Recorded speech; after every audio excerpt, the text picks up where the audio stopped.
soul with it. Yeah.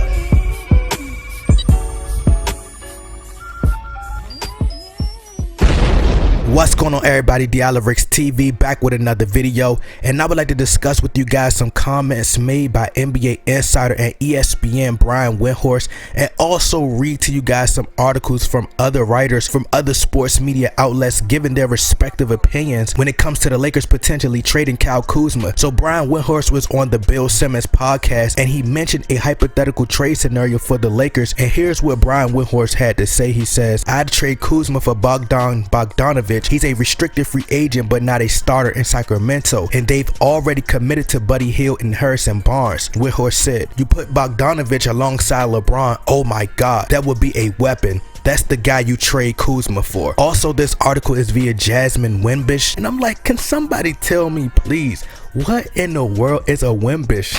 What is a Wimbish? How about you take out the S in her last name and replace it with a TC? Just jokes, people, just jokes. She has this thing on her site where she does buy or sell, and I'm just going to sum up this article for you guys. But she asks, should the Lakers trade Kyle Kuzma? And she says, buy. She does think the Lakers should trade Kyle Kuzma due to various reasons, such as injuries, his numbers dropping significantly, and the fact that he's not having a big enough impact for the Los Angeles Lakers coming off the bench. Also states in the article that Kuzma minutes are down from 33 minutes to 23 minutes this season, mainly because he isn't a consistent enough shooter or strong enough defender to be on the floor. Lastly, there's another article pertaining Lakers Kyle Kuzma via Jason Reed, Fansided, where the headline reads, "Los Angeles Lakers shouldn't be out of the question of trading Kyle Kuzma." He states that the Lakers have been phenomenal to start the season, but with the depth across the hall, which is the Clippers, that the Lakers might be one trade away from an NBA title. What's interesting is this article have kind of like a game where you can choose which power forward who has the highest turnovers this season, and it so happens to be Kyle Kuzma at 35 turnovers. He also gave his thoughts on Brian Windhorst's remarks of Kyle Kuzma potentially being traded for Bogdan Bogdanovic, and he states that the only way the Lakers should trade Kuzma is only if it's worth it. And I'm thinking like, wow, doesn't that sound familiar? But if you guys would like to read the entire article, the link is in the description box. But for those of you who watch my channel and are loyal subscribers from start to finish, the start of the video to the end of the video, and understand that everything that you are hearing from this article are no different from what I've been stating for the past year and a half now about Kyle Kuzma. And once you start to think logically with a balance of emotion, you can fully appreciate this channel, as I'm not just spewing random garbage, but just assessing my opinion and assessing things properly with proper judgment, instincts, research, and just evaluating things that could possibly help you see into the future. I did a video a few months ago with a headline reads, "Is Kyle Kuzma injured worse than we're being told?" And in that article, a doctor explained how injuries such as Kyle Kuzma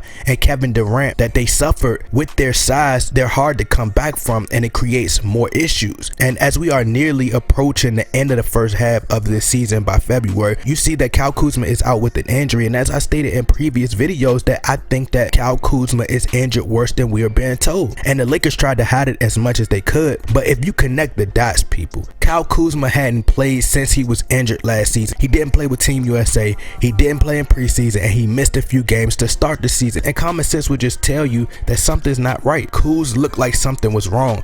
I think the Lakers should have kept Kyle Kuzma out a little bit longer. Kuz is on a contract season, and I'm almost sure he wants to be in LA, which is the second largest market in America, to promote his brand. He loves the lifestyle, and he loves the Instagram models, which you can obviously see, you know, by the way he dressed. You could tell that he's very infatuated with the LA lifestyle and the cameras and the attention that comes with it. Also, Kyle Kuzma wants to get paid next season when his contract is up, so I think that's another reason Kyle Kuzma probably rushed to get back as well. People were mad at me when I spoke about Kyle Kuzma deficiencies and the lack of things that he couldn't do offensively and defensively due to his height, his body type. Now people can see what I'm saying. Offensive teams know that they can beat him off the dribble, so they personally want to get switched onto Kyle Kuzma. As far as this trade, the Lakers have suffered close losses in crunch time to this guy Bogdan Bogdanovic. He is by far a closer. I personally think that Kuz would do a whole lot better in Luke Walton's system. People called him Fluke Walton last season and say he's a terrible coach, which I told you guys, Luke Walton is a great coach and he's doing a great job in Sacramento. I think Kuz would fit Luke Walton's system and will be able to get a lot better looks and a chance to develop better. He's not getting the same attempts that he got last season, and I think he would be put in a better position to get his shots, playing in a fast up-tempo offense with those young guys over there and could develop with them.